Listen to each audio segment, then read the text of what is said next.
Bloodborne is one of my favourite games of all time. In my opinion, it is proof that video games can in fact be a form of art. I was late to Bloodborne. The game came out in 2015 and I didn't play it until 2 years ago in 2019. I honestly regret not playing it back in 2015, the year it came out, because this game is an absolute gem. And in this review, I'm going to be telling you all why. But enough praising. Let's get into the game itself. So I really like the way Bloodborne tells its story. It relies on environmental storytelling as opposed to having the player watch, several different cutscenes explaining it all.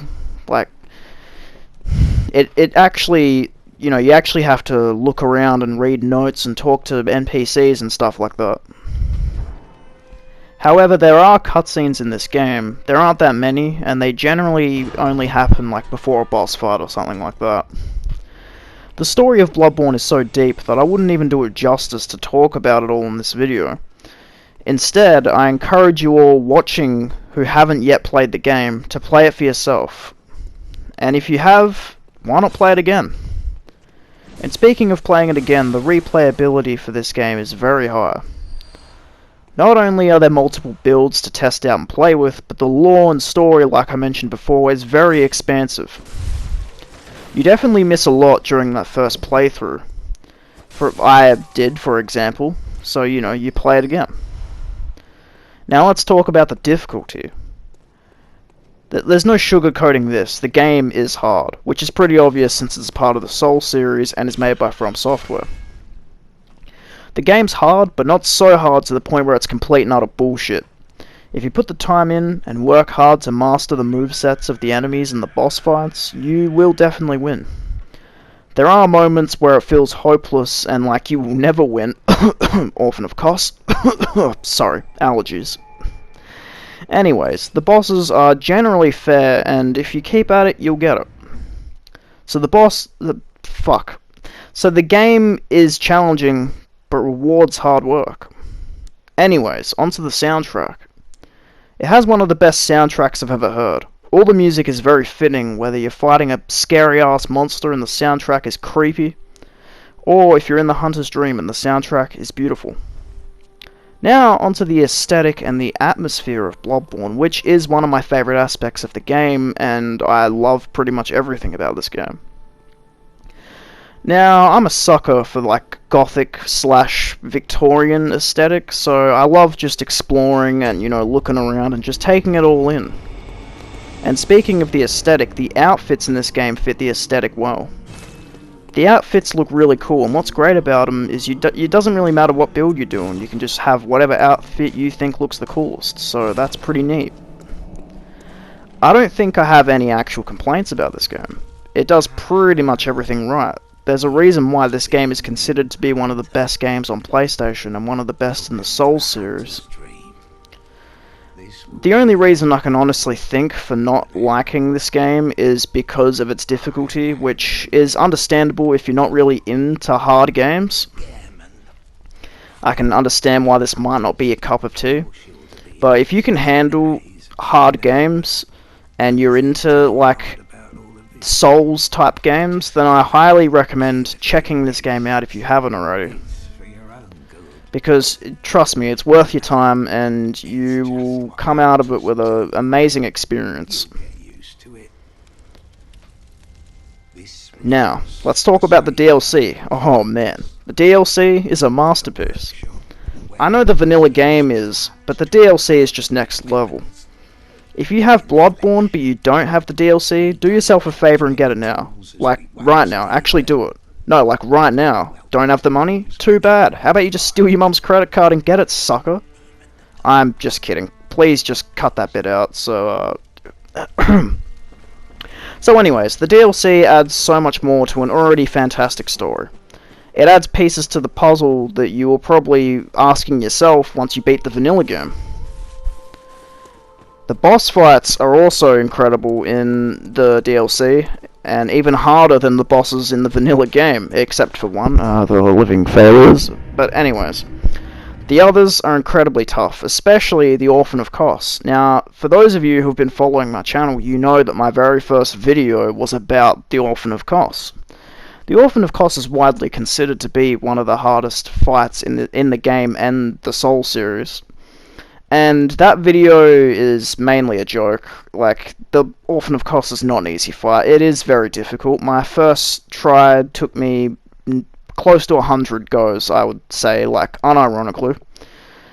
But I can beat him relatively easy these days. I mean, he still fucks me up every now and then. As you saw in the video, like, those attempts weren't fake. Some of them were, but others I genuinely died. But anyways, so Orphan of Kos, Lawrence the First Vicar, which I've also made a video about, very difficult fight. You'd think not, because he's pretty much just a reskin of the Cleric Beast, which is the first fight in this game. But no, he is surprisingly hard. Don't let that catch you off guard. And also Ludwig, which I haven't fought on this channel yet. Well, I say yet, I probably won't, but like, if you guys want to see that, I'll be more than willing. I do plan on making more Bloodborne videos in the future. What I've done right now won't be the last. I will make more if I feel like there's more to make. So yeah, Ludwig, challenging fight. Yeah, that's all there is to say, really. My personal favourite fight in the DLC being Lady Maria. Everything about that fight is just fantastic, you know, the music, the story behind the fight. It's actually my second favourite fight in the entire game. My favourite being German, if you guys want to know that. But yeah, everything about the DLC boss is fantastic, you know, the lore behind it, like I said before, the music, fantastic, very much like the vanilla game, no complaints for the music. If anything, the music is better in the DLC, and I thought it couldn't be better from the vanilla game.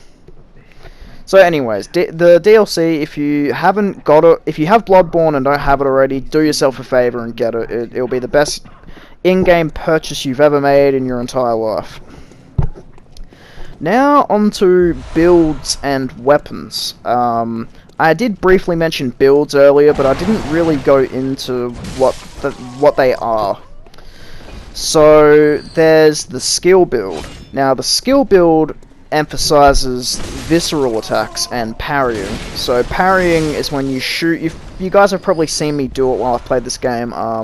You shoot an enemy and you shoot them as they're about to attack, and they kind of like go on one knee, and then I do this attack, and it either kills them or damages them quite a lot. If the more you rank up your skill, the stronger the visceral attacks actually get. There's also a strength build, and strength builds, you know, it's in the name, strength. Like, if you up that, your attacks get stronger. I'll also talk about what weapons you can use in these builds, after I've spoken about the actual builds. So anyways, there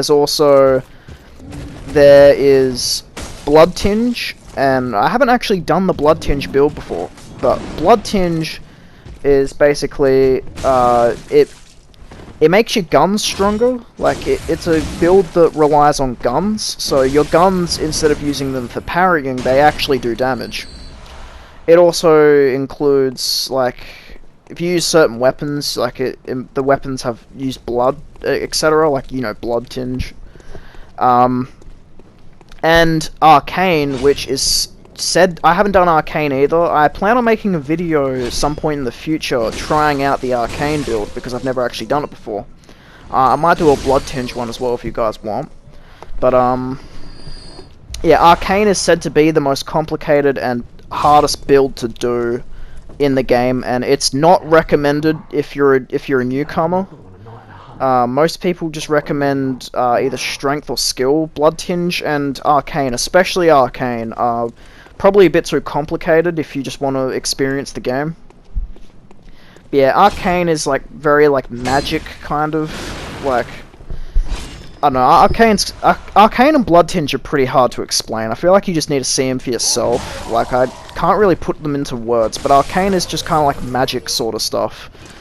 But, the weapons that you use, of course, skill is is real. It's like a speed build as well, so you have like small swords and that kind of stuff. Heavy, you use like big like axes and stuff because it's a heavy build. Blood Tinge is kind of the same weapons as skill. And then Arcane, you can. Arcane's a bit tricky when it comes to weapons. Like Arcane, you can just sort of like. I don't know. I've never done Arcane or Blood Tinge, so what am I even saying? Anyway, so the builds are really cool. You know, you can do whatever one suits you, whatever one you feel like is fun.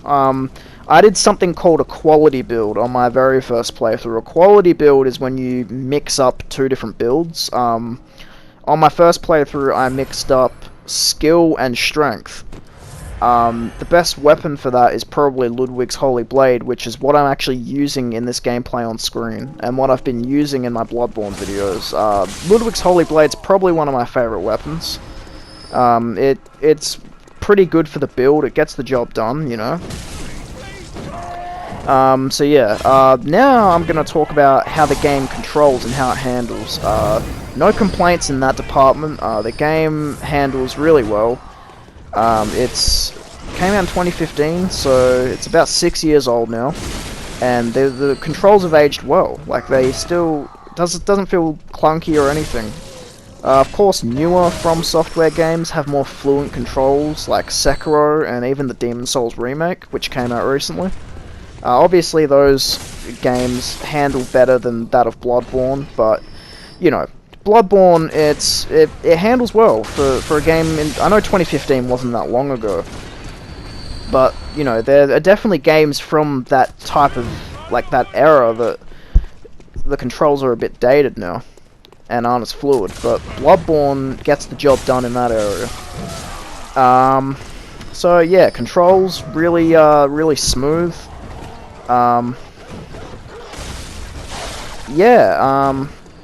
But yeah, that's probably going to wrap up the Bloodborne review. Now, I hope you guys all enjoyed this. I plan on, like I said in my other review, I plan on doing more like review style videos in the future. I still will continue the gameplay, of course. Like, that's the reason I started this channel, was to play games. But like, I do have somewhat of a passion for reviewing them as well. Like, I've always liked the idea of reviewing games that I enjoy.